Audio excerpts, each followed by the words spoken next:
guys. Again, as I said in my previous update video, I apologize. I lost all of my footage from part 1, 2, and some of part 3. Um, Basically, that was. Let me show you real quick. Basically, that was taking the core support off, unhooking all my wiring harness, all of my coolant hoses, vacuum hoses, um, headlights, side skirts, tail lights, and back bumper. So again, I apologize. I really wanted to get those videos out. I had them edited. I had them ready to go up. And of course, I lost everything. Today's video, basically, I've got 2 bolts left. Show you real quick. Like I said in last update, I've got that bolt, or nut I should say, and then this one over here. I've tried many things on trying to get this off. I've tried vice grips on a socket, setting the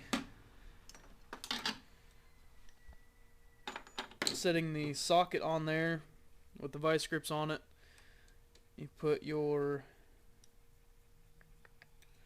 7mm metric Allen inside there. You turn that while you hold this. Well, the vice grips just turn on the socket. So my next and last resort is going to be breaking out the air compressor in our half-inch drive 375 foot-pound torque impact. So I'm going to go ahead and get to that, but I'm going to get to that, and I'll set the camera up once I get everything set up and ready and have the air compressor going.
Well guys, the engine's all the way down, flat on the jacks.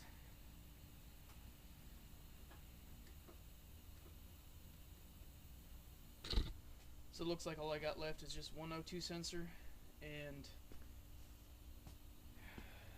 I gotta figure out a way to keep this thing where it's at now, just so I can jack the front of the car up the rest of the way.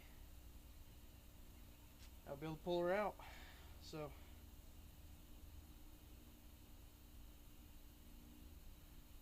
I know what I didn't unhook. I didn't unhook the steering. So I didn't unhook the steering.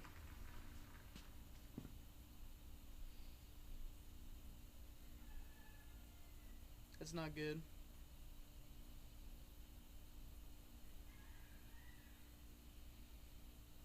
So, alright.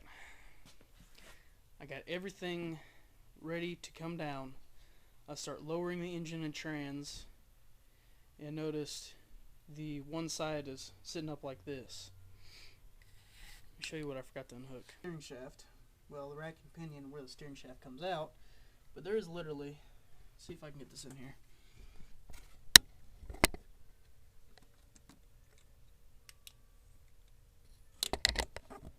There's literally no room to get to the joint holding the splines of the steering shaft to the rack and pinion. So I had to fight with the engine to get it back up. It started falling down on top of me. I'm kind of glad I didn't get a video of that.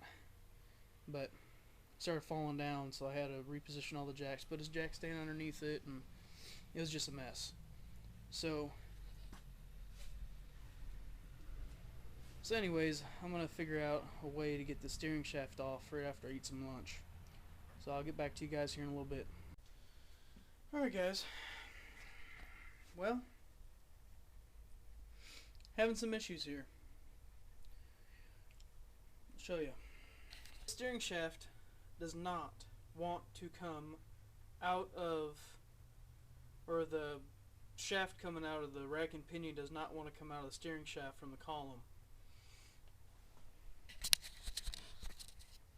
It is literally the only thing that's holding me right now from pulling engine, trans, whole front suspension out from underneath the front of this car. So I may have to stop.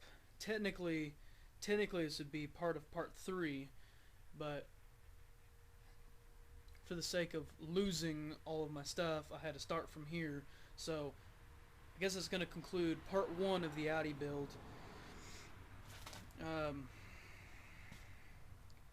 If I can figure out how to get it down, then I will come back with you guys after I get it out. But most likely I won't be able to get it today. I'll have to have my dad take a look at it and see what he thinks when he gets home. So, sorry guys. That's about all I can do right now. I'm gonna keep trying, but no promises. Alright guys, we'll catch you later.